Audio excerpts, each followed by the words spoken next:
વશિષ્ઠ બાપજીએ ભગવાન શિવની સ્તુતિ કરી અને ભગવતી પાર્વતીની સ્તુતિ કરી. જય દેવી મહાદેવી ભક્તાનુગ્રહકારિણી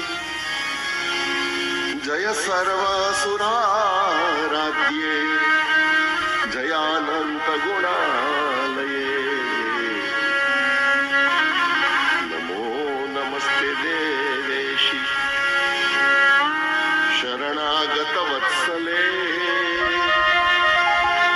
જય દુર્ગે દુઃખહંત્રી દૈત્ય દુષ્ટ નિષૂદિની ભક્તિ ગમ્યે મહામાયે નમસ્તે જગદંબિકે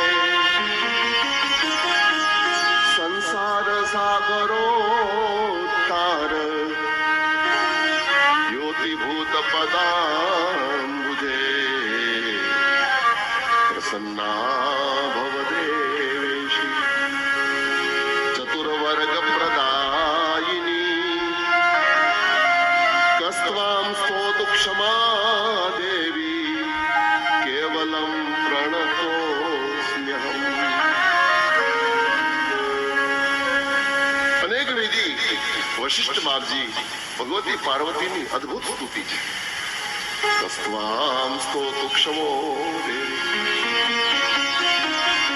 હે પાર્વતી, કયા શ્લોકમાં કયા શબ્દોમાં તારી પ્રાર્થના કરું કે તું પ્રસન્ન થઈ જા. મને પ્રસન્ન કરવાના મંત્રો ખબર નથી માં. કેવલમ પ્રણતો સ્નેહમ. હું તો તારે ચરણે માથું મૂકી દઉં. ભક્તિપૂર્વક ભગવતીની જયારે સ્તુતિ વશિષ્ઠ બાપજીએ કરી, ભગવતી પાર્વતી પ્રસન્ન થયા. પાર્વતીએ કીધું, વશિષ્ઠ કહો, તમારા મનમાં શું ચાલી રહ્યું છે? શું માંગ તમારી છે? શું ઈચ્છા છે? વશિષ્ઠજીએ કીધું કે મનો શ્રાદ્ધદેવનો દીકરો શુદ્રુમ્ય ઈલા બની ગયો છે. પુનઃ એને પુરુષત્વ પ્રાપ્ત થાય એવી કૃપા કરો.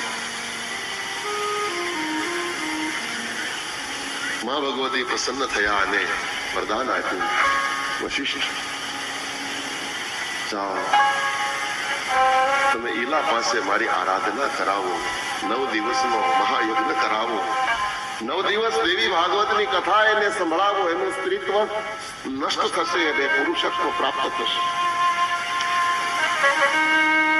માં પાર્વતીનો આશીર્વાદ લઈ વશિષ્ઠ બાપજી ઘરે આવ્યા અને ઈલા પાસે માં ભગવતીનું 9 દિવસનું નવરાત્રી વ્રત કરાવ્યું છે. ઈલા સુદ્યુમ્ન બની ગઈ.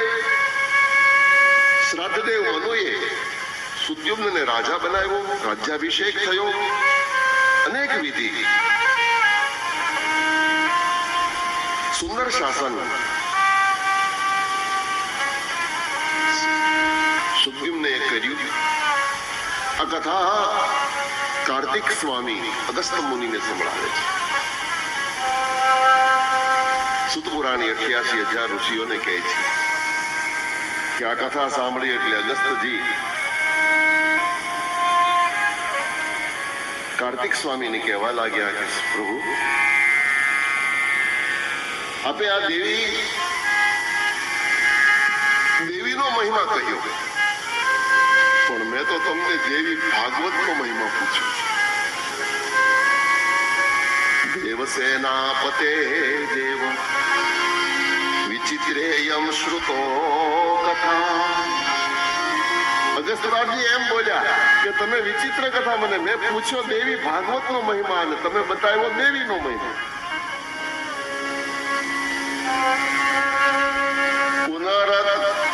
પુનરન્યસ્ચ મહાત્મ્યમ વદ ભાગવતસ્ય મે. મારે ભાગવતનો, દેવી ભાગવતનો મહિમા સાંભળવો છે. મને ભાગવતનો મહિમા બતાવો. કાર્તિકે વાચ શૃણો કથામિમામ અત્રેક દેશ મહિમા પ્રોક્ત ભાગવતસ્ય તુઃ. હે અગસ્ત્ય મહામુનિ, હવે હું તમને ભાગવતનો મહિમા સંભળાવવા જઈ રહ્યો છું, જેમાં દેવી ભાગવતના એક અંગનો મહિમા છે. ગાયત્રી આધારે ધર્મનું જેમાં વર્ણન છે.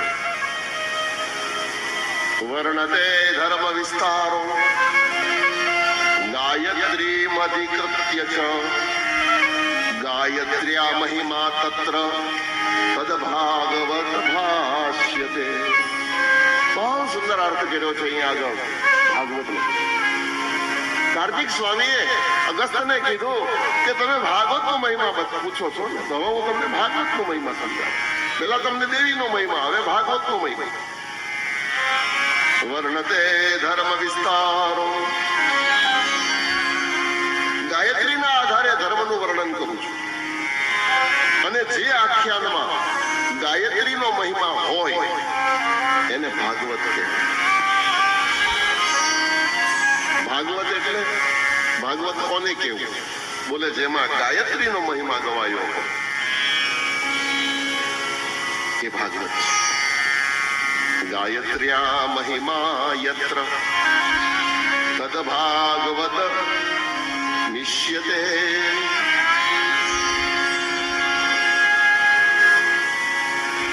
વર્ણતે ધર્મ વિસ્તારો, જેમાં ધર્મનું વિસ્તાર કરવામાં આવ્યો હોય એને ભાગવત કહેવાય.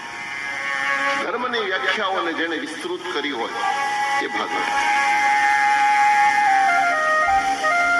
અને જેમાં ગાયત્રીનો ઉચ્ચાર,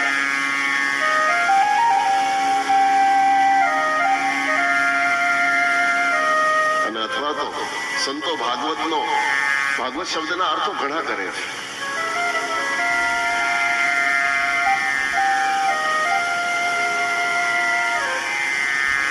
ભગવાનને જે ભજે એ ભક્ત કહેવાય, પણ ભગવાન જેને ભજે એને ભાગવત કહેવાય. આપણે ભગવાનને ભજીએ, ભગવતીને ભજીએ, આપણે ભગત, પણ ભગવતી જેને ભજે એનું નામ ભાગવત.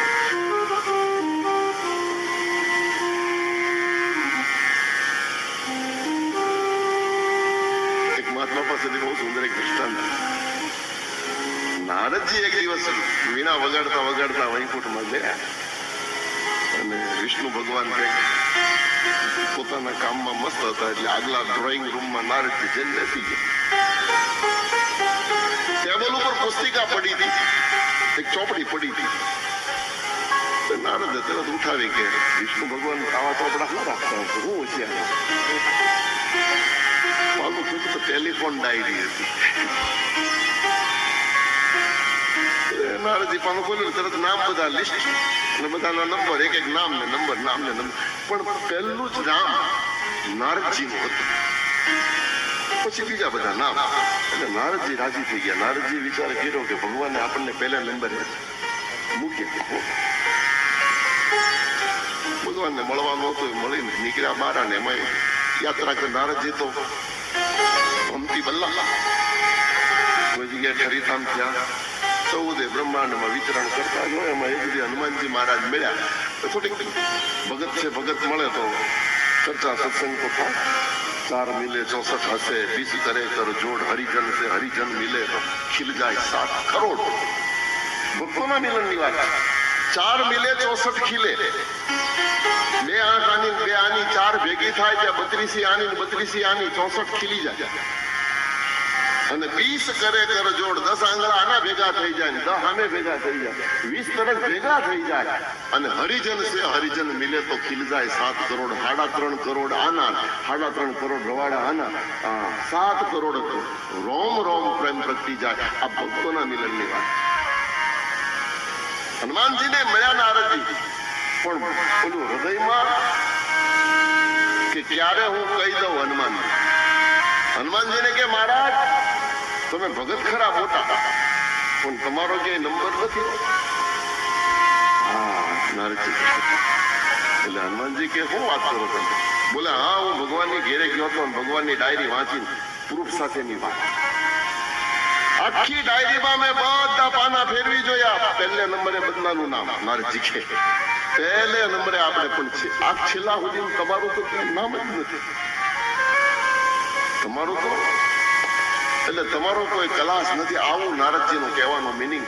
હનુમાનજી મહારાજ મનમાં હસવા લાગ્યા. હનુમાનજીને હસતા જોયા, નહીતર શોક થવો જોઈએ, પણ હનુમાનજી હસ્યા. એટલે નારદે કીધું કે હનુમાન તને દુઃખ ન થયું? આ ભગવાનની ચોપડીમાં ક્યાંય તારો નંબર નહીં, મારો પહેલે નંબરે, તને ક્યાંય મનમાં પેલું ના લાગ્યું અને ઉપરથી હસો છો? ત્યારે હનુમાનજીએ કીધું કે પ્રભુ, તમે ઓલી ટેબલ ઉપર પડી ઈ ડાયરીની વાત કરો છો કે હા, ઈ તો જાહેર ડાયરી છે, લોકલ ડાયરી છે. અસલ ડાયરી તો ભગવાન એના ખીચામાં જ રાખે, અને ઈ વાંચજો તો તમને ખબર પડશે. એટલે નારદજી હેરાન થઈ ગયા. નારદજી કે ઓલી બીજી ખીચામાં? તો હા, ઈ પ્રાઇવેટ ડાયરી છે. નારદજી રહેવાનું નહીં. નારદજી સીધા વૈકુંઠમાં અને વિષ્ણુ ભગવાનને જઈને કહે કે મહારાજ, આ ટેબલની ડાયરી તો મેં વાંચી, તમે ઓલી ખીચામાં રાખી જલ્દી કાઢો, મારે ઈ વાંચવી છે. નારાયણ હેરાન થઈ ગયા. ભગવાને કીધું કે ડાયરી, બોલે મારે કામ ચલાવો. પ્રભુના ખીચામાંથી ડાયરી કઢાવી નારદે વાંચી તો એમાં પહેલું નામ હનુમાનનું હતું. હનુમાનનું નામ જ્યાં વાંચ્યું ને આખે બધા નામ ફટાફટ મારો કયો નંબર છે કે નારદનું નામ જ ન મળે. હેરાન થઈ ગયા નારદ. નારદે નારાયણને પૂછ્યું કે પ્રભુ, આ બહાર જે ડાયરી મૂકી એમાં પહેલું નામ મારું, આમાં બીજી પહેલે નંબરે હનુમાન, અને એમાં હનુમાન નહીં, આમાં હું નહીં, આ છે હું બધું? ત્યારે ભગવાન વિષ્ણુ નારાયણે કીધું કે જે મને ભજે છે ને એની 12 ડાયરીમાં નામ છે. જે મને રોજ સવારમાંથી મારું નામ જપ કરે, જે મને ભજે, એ મારા ભક્તોની ડાયરી. પણ જેનું હું સવારમાંથી નામ લઉં એ ખીચામાં રાખું છું, એ આ ડાયરી છે.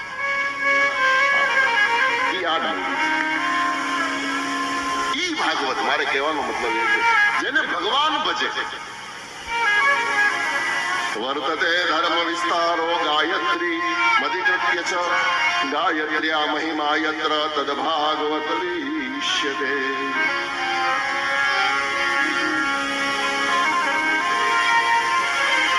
ભગવત્યા ઇદમ યસ્માત તસ્માદ ભાગવતમ વિદુ. જેના અંદર ભગવતીનો ચરિત્ર હોય એને ભાગવત કહેવાય.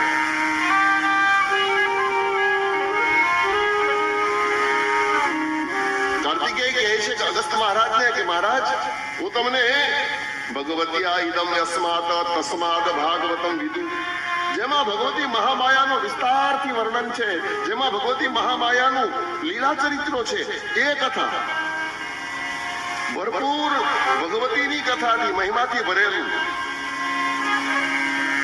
બ્રહ્મા વિષ્ણુ અને મહેશ જેનું આરાધન કરે છે એ આદિશક્તિનું ચરિત્ર તમને, એનો મહિમા તમને કહેવા જઈ રહ્યો છું. હવે કઈક ઓર ઇતિહાસ તમને સંભળાવું છું, સાવધાન થઈને સાંભળો.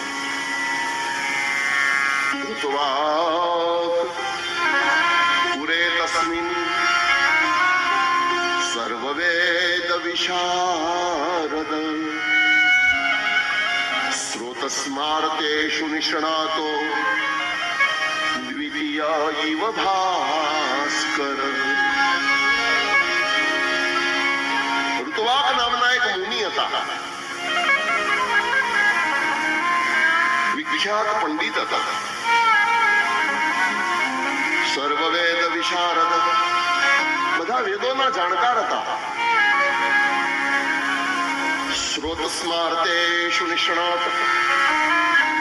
2 પ્રકારના કર્મકાંડ છે, બંને પ્રકારના કર્મકાંડમાં પણ નિપુણ હતા, શ્રોત અને સ્માર્ત.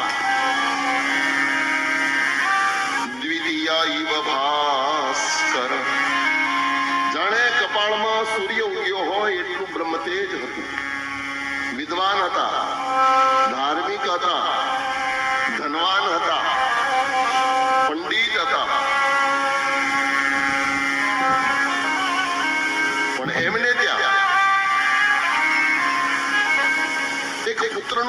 થયો. યોગાનો યોગ રેવતી નક્ષત્રના ચોથા ચરણમાં ગંડાત યોગમાં પુત્ર જન્મ થયો. તસ્ય પુત્ર ભવેત કાલે ગંડાતે પોષણભાંતિ મે સતસ્ય જાત કર્મો હિ ક્રિયા ચક્રે યથા વિધિ.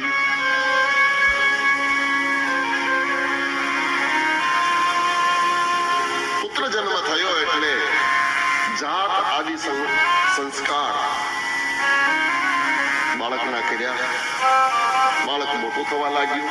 અન્નપ્રાશન આદિ, ચૂડાકર્મ આદિ, ઉપનયન આદિ, જે આપણા ભારતીય સંસ્કૃતિની ધરોહર 16 સંસ્કારો. આપણી ભારતીય સંસ્કૃતિ 16 સંસ્કારથી સજેલી છે, મઢેલી છે. એને ભારતીય સંસ્કૃતિ કહેવાય છે. સંસ્કાર જેમાં સંસ્કરણ છે એને સંસ્કૃત કહેવાય, એને સંસ્કૃતિ કહેવાય.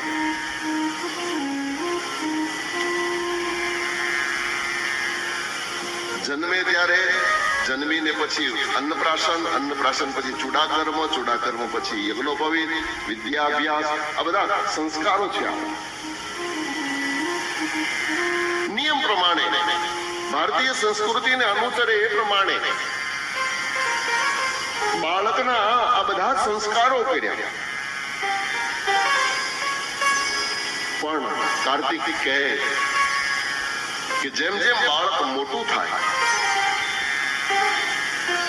અથવા તો જ્યારથી બાળકનો જન્મ થયો ત્યારથી ઋતુવાત રોગી રહેવા લાગ્યા, અકારણ શોકમાં રહેવા લાગ્યા, અકારણ વ્યાકુળતા વ્યાપી. ઋતુવાક મુનિ ક્રોધિત અને લોભી થવા લાગ્યા. બાળકની માં પણ દુખી થવા લાગી. બાળકની માં પણ રોગગ્રસ્ત થઈ. બાળકની માં પણ શોકગ્રસ્ત થઈ. સમય જતા બાળક યુવાન થયું અને બાળક કુસંગમાં બગડી ગયો, વ્યસની થયો, જુગારી થયો, દુર્બુદ્ધિ, બધા જ કુસંસ્કાર આ બાળક અપનાવવા લાગ્યા. એકનો એક દીકરો, વિદ્વાન બ્રાહ્મણનો દીકરો દારૂ પીવા લાગ્યો, જુગાર રમવા લાગ્યો, શરાબ પીવા લાગ્યો, સુંદરીઓના મોહમાં પડવા લાગ્યો.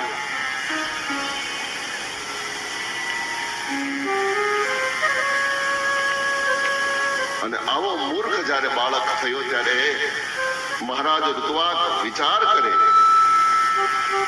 કે આ બાળક, આ પુત્ર મારી કીર્તિને વધારશે નહીં, મારી કીર્તિને લજાવે છે, મારી ઇજ્જતને બરબાદ કરશે. અનેક વિધિ ઋતુવાકે એ બ્રાહ્મણને સમજાવવાની કોશિશ કરી, પણ બાળક માતા પિતાની કોઈ વાત માનતો નથી. ઋતુવાક મુનિ બહુ દુઃખી થયા. પોતાના જ્યારે અસભ્ય વર્તન કરે ત્યારે એક સુશીલ અને સંસ્કારી માણસ શું કરી શકે?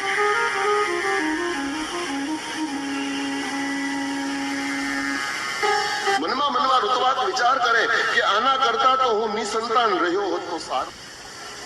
આ દીકરે હું દીકરા વાળો એનો શું અર્થ?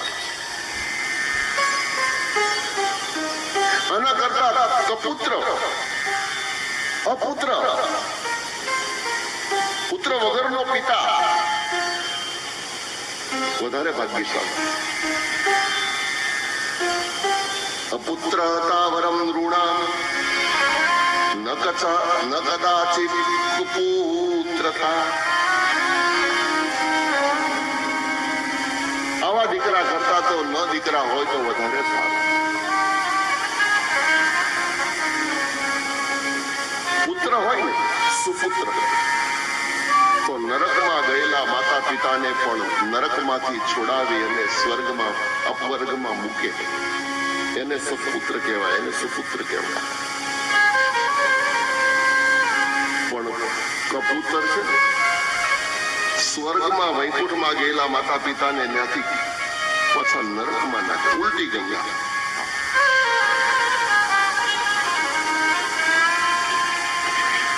કપુત્રતા વરમ દ્રોણા ન કચિરાત કપૂત્રતા યાવત જીવે સદા પિત્રો કેવલમ દુઃખદાયક. ઋત્વાક ત્યાં સુધી બોલ્યા કે કબૂતર મરી ગયેલાને તો નરકમાં નાખે, વૈકુંઠમાં ગયેલાને તો નરકમાં નાખે, પણ કદાચ જીવતા હોય ને તો જીવતાને પણ જીવનભર દુઃખ દે. જીવે ત્યાં સુધી મા બાપને સુખનો શ્વાસ ન લેવા દે, એને કબૂતર કહેવાય. યાવત જીવે સદા પિત્રો, જીવિત પિત્રોને કેવલમ દુઃખદાયકમ, કેવલ દુઃખ સિવાય કાંઈ ન દે. પિત્રો દુઃખાય પુત્રસ્ય ચ પાપિન સુરદાનો પકારાય ન પકારાય વૈરિણા. પુત્ર હોય ને એ મિત્ર ઉપર ઉપકાર નથી કરતો, અને કપુત્ર શત્રુ ઉપર ઉપકાર કરે. કપુત્રની વ્યાખ્યા બતાવી છે. કુપુત્ર કોને કહેવું? બોલે આપણો જે સ્નેહી હોય, આપણો હિતેચ્છી હોય, એના પર કોઈ દિવસ ઉપકાર ન કરે, એને અપકાર કરે. અને જે આપણો શત્રુ હોય, આપણું બુરું ચાહનારો હોય, એની ઉપર ઉપકાર કરે, એને કપુત્ર કહેવાય.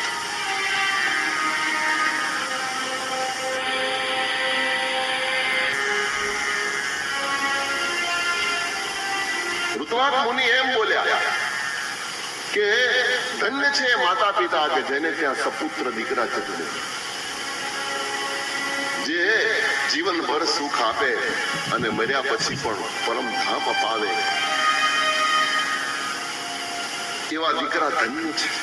ધન્યાસ્તે માનવા લોકે સુપુત્રો યદ્ગહે સ્થિતા.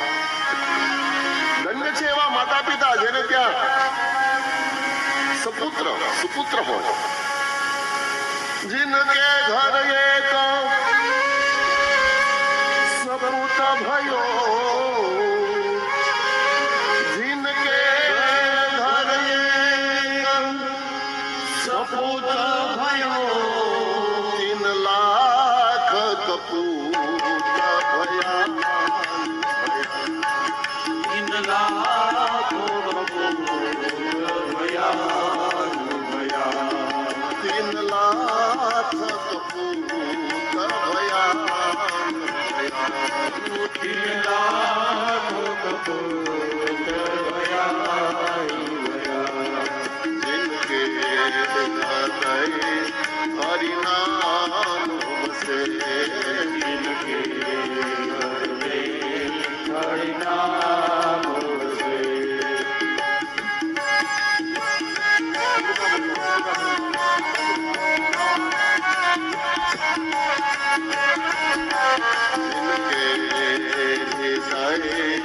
हरि नाम बसे, हरि नाम बसे. जिन और का नाम लिया न लिया, जिन और का नाम लियो न लियो.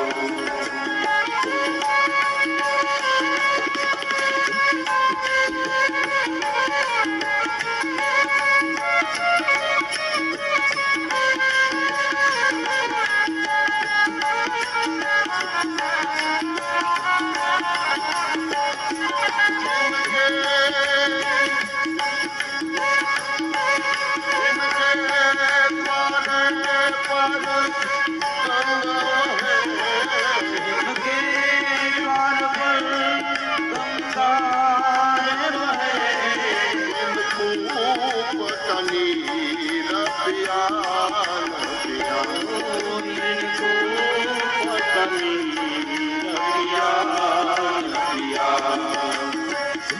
તુલસીદાસે લખે છે કે જેને આંગણામાંથી ગંગા વહેતી હોય એ પછી કવાનું પાણી પીવે તો હું ન પીવે તો જેના હૃદયમાં હરિનામ વસ્તુ હોય એને પછી તીરથ કરે કે ન કરે શું ફરક પડે? ગંગ તરંગ પ્રવાહ ચલે તું નીર પિયો ન પિયો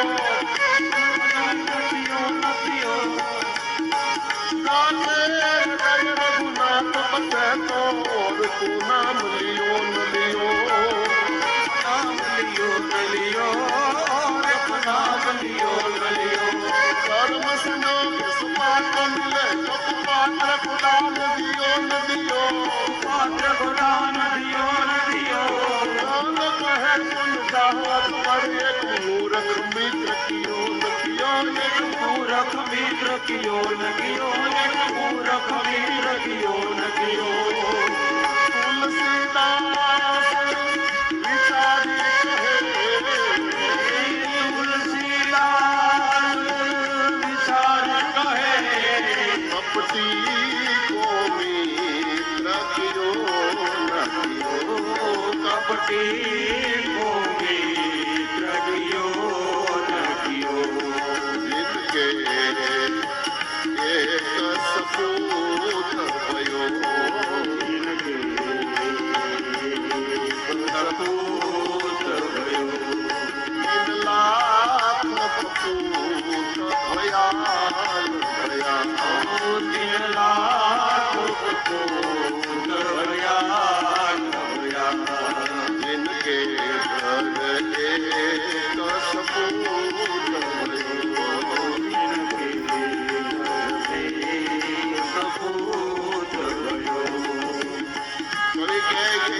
સપૂત 71 પેઢીને મારી દે પણ પાછો એક સપૂત ન હોય તો 71 પેઢીને નરકમાં નાખે બાકર બચ્ચા લાખે બિચારા પણ સિંહણ બચ્ચું એક 1000 આવે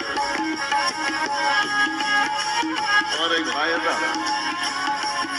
મને કે બાપુ કોઈ એક દીકરો દે ને એક પુત્ર કોઈ સપુત્ર કોઈ મને આપે તો હું મારા હાથે હાથ આપી દઈશ મારા હાથ છે પણ હાથે આમ તમારે પાણીમાં તાપ કરે એવા હોય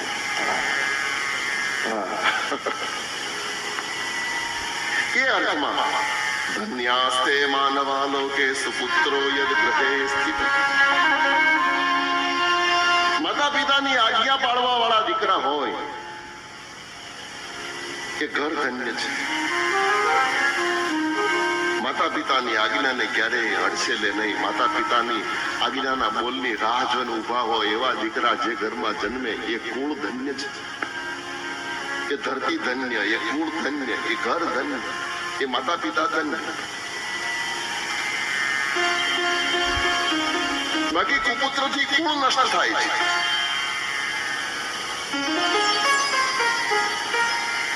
યશને બરબાદ કરે ઇજ્જતને બરબાદ કરે એક જ કપુત્ર કુપુત્રેણ કુલમ નષ્ટ કુપુત્રેણ હતમ યશ ઋતુવાક બોલ્યા કુલ નષ્ટ થાય કુપુત્રથી યશ નષ્ટ થાય કુપુત્રેણ દુઃખમ નિરયાતના આ બધું નષ્ટ કરે પણ જીવતા દુઃખી કરે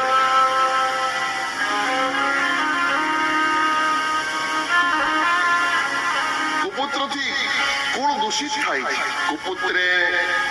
કુપુત્રેણ અન્વયો નષ્ટો કુભાર્યા જન્મ નષ્ટ કુભાર્યયા કુભોજને ન દિવસ કુમિત્રે સુખમ કૃત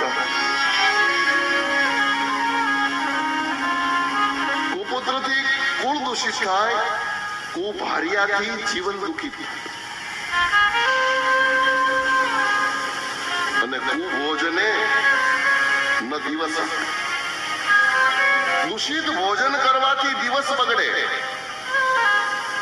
અને દુષ્ટ મિત્ર કરવાથી કૃતો સુખ શ્રેષ્ઠ મિત્રથી ક્યારેય સુખ નથી મળતું.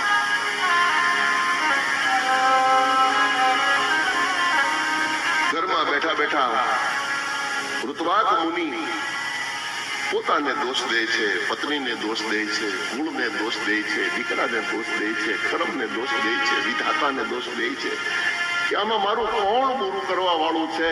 શું મારી પત્ની ક્યાં કે મારું કુળ ખરાબ હશે? આવો કપાતર મારે ત્યાં પાક્યો. મેં મારા એવા પૂર્વજન્મમાં કઈ કર્મ કર્યા હશે, વિધાતાએ આવા કઈ વિવેક કર્યા હશે, આવો દીકરો મારે ત્યાં. કાર્તિક સ્વામી અગસ્ત્ય મુનિને કહે છે કે હે મહામુનિ, ઋત્વાક મુનિ વિચાર કરે છે કે કોઈ મહાપુરુષને, કોઈ સંતને જઈને હું સવાલ કરું અને આનો કઈક રસ્તો કાઢું. અને એક દિવસ ગર્ગાચાર્ય પાસે ઋત્વાક મુનિ ગયા છે.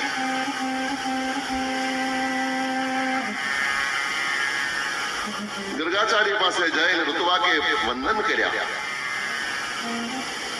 વિવેકપૂર્વક વંદન કરી ચરણ પાસે બેસી અને વિનયથી પ્રશ્ન કર્યો છે. હે મહર્ષિ ગર્ગ, આપ જ્યોતિષના જ્ઞાતા છો. જ્યોતિષાસ્ત્ર આચાર્ય પુત્ર કૌશલ્ય કારણમ. આપ જ્યોતિષાચાર્ય છો તો આપની પાસે હું આવ્યો છું કંઈક પૂછવા માટે.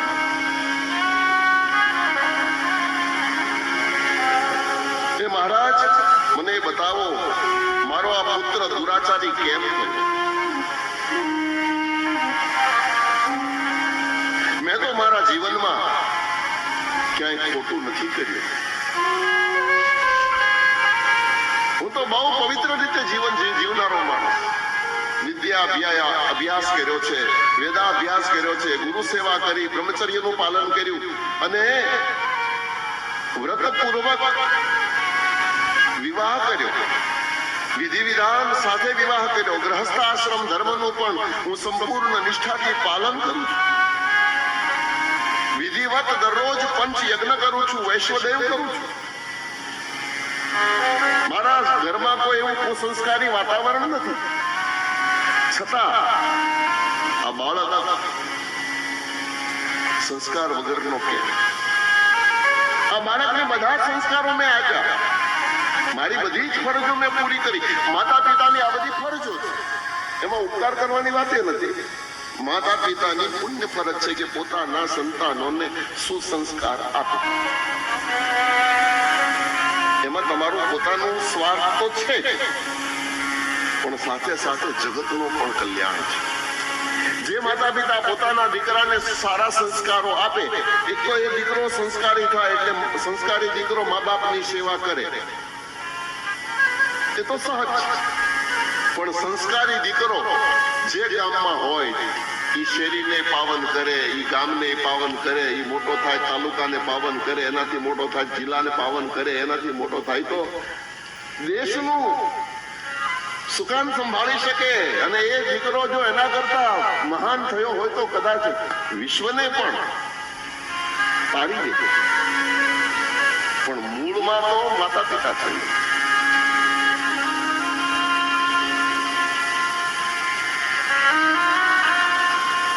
એ મહારાજ ગર્ગજી, દીકરાને મેં સંસ્કાર આપવામાં કોઈ નથી કમી છોડી, છતાં મારો દીકરો અસંસ્કારી કેમ, દુરાચારી કેમ, દુઃખ દેનારો કેમ? આનું શું કારણ? કૃપા કરીને મને બતાવો. વિનંતી જ્યારે ગર્ગ મહારાજ આગળ ઋત્વાક મુનિએ કરી એ વખતે ગર્ગ મહારાજ બોલ્યા છે. ગર્ગ મહારાજે આંખ બંધ કરી ધ્યાનમાં જોઈ લીધું. ઋત્વાક મુનિને કહ્યું, મહામુનિ, આમાં તમારો કોઈ દોષ નથી. ન તો તમારા કોઈ પૂર્વજનો દોષ, કોઈ કુળનો પણ દોષ નથી. નથી તમારા પત્નીનો, નથી તમારો, નથી તમારા પુત્રનો, નથી તમારા કુળનો, કોઈનો દોષ નથી. મુને નૈવા અપરાધસ્તે ન માતુર ન કુલાસ્ય ચ. માતાનો પણ દોષ નથી, તમારા કુળનો પણ દોષ નથી.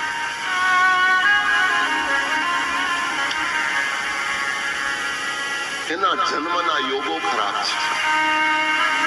એના કારણે ગંડાત યોગમાં એનો જન્મ છે. રેવતી નક્ષત્રના ચોથા ચરણમાં, અંતિમ ચરણમાં એનો જન્મ થવાથી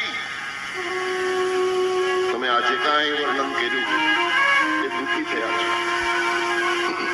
દુષ્ટે કાલે યતો જન્મ પુત્રસ્ય તવ ભો મુને તેનૈવ તવ દુઃખાય નાન્યો હેતુર્મનાગતિ. રેવતી નક્ષત્રના ચોથા ચરણમાં ગંડાત યોગમાં જન્મ હોવાથી તમે પણ દુઃખી, તમારા પત્ની દુઃખી, તમારો પરિવાર દુઃખી અને આ દીકરો દુરાચારી. આ બધા જ કારણોનું મૂળ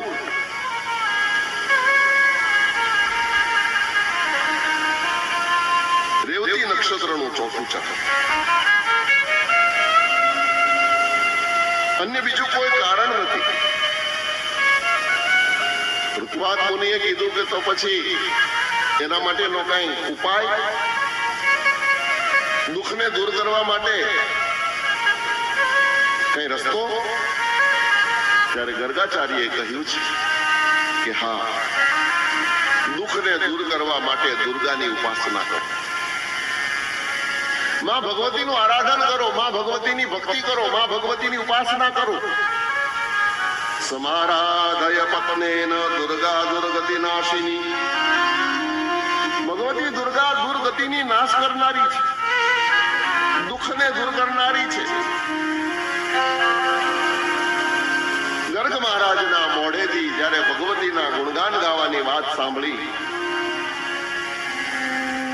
અને રેવતી નક્ષત્રની જ્યારે વાત સાંભળી, ઋતુવાત મુનિને ક્રોધ આવ્યો છે. ક્રોધિત થયેલા ઋતુવાત ગર્ગસ્ય વચનમ શ્રુત્વા ઋતુવાક ક્રોધ મૂર્છિતા. એટલા બધા આવેશમાં આવી ગયા, એને રેવતી નક્ષત્રના પર એટલો બધો ક્રોધ આવ્યો.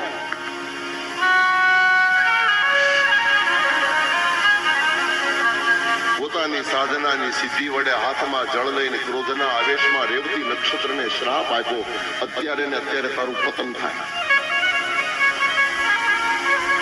આવા દુષ્ટને આકાશમાં રહેવાની ન રહેવું જોઈએ, અત્યારે ને અત્યારે નષ્ટ થાય. રેવતી તું શશાપાવ વ્યોમ ન પતતુ રેવતી. આકાશમાં રહેલું રેવતી નક્ષત્ર એ જ વખતે પતન થયું. ઋતુવાત મુનિના શાપને કારણે રેવતી નક્ષત્ર પૃથ્વીના પર પડ્યું.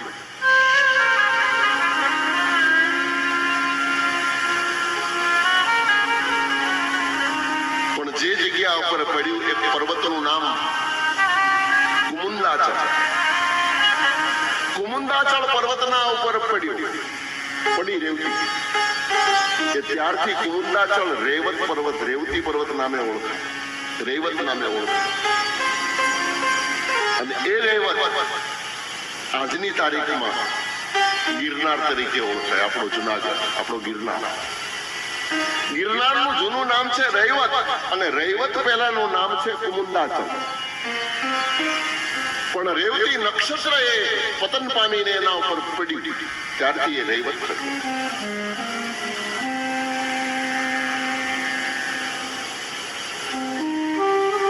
ગિરનારીએ જ્યારથી જ્યાં ધામા નાખ્યા ત્યારથી ગિરનારીનો હોવાથી એ ગિરનાર થયો.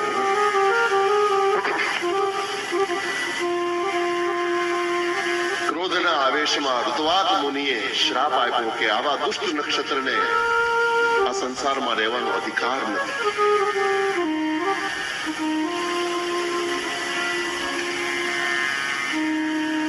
ક્રોધથી રેવતીનું પતન કર્યું.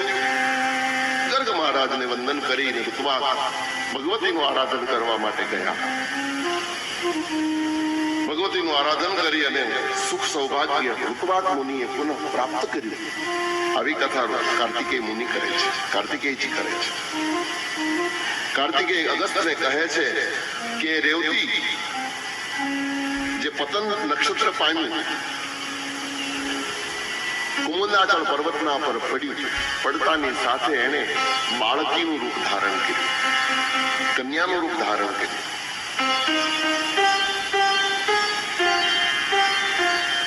ત્યાં પ્રમુચ નામના મુનિ રહેતા હતા. સુંદર આશ્રમ હતો. એ પ્રમુચ મુનિના આશ્રમના બાજુમાં જ પડ્યું અને પડતાની સાથે રેવતી કન્યા જન્મી.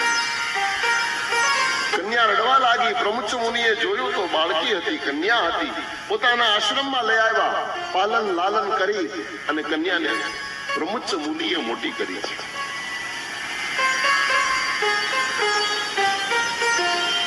પુત્રી યુવાન થઈ. પોતાની દીકરી તરીકે એને પાળી પોષી.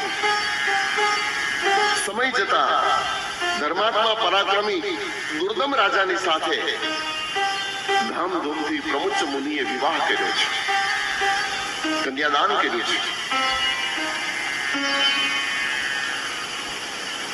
દુર્દમે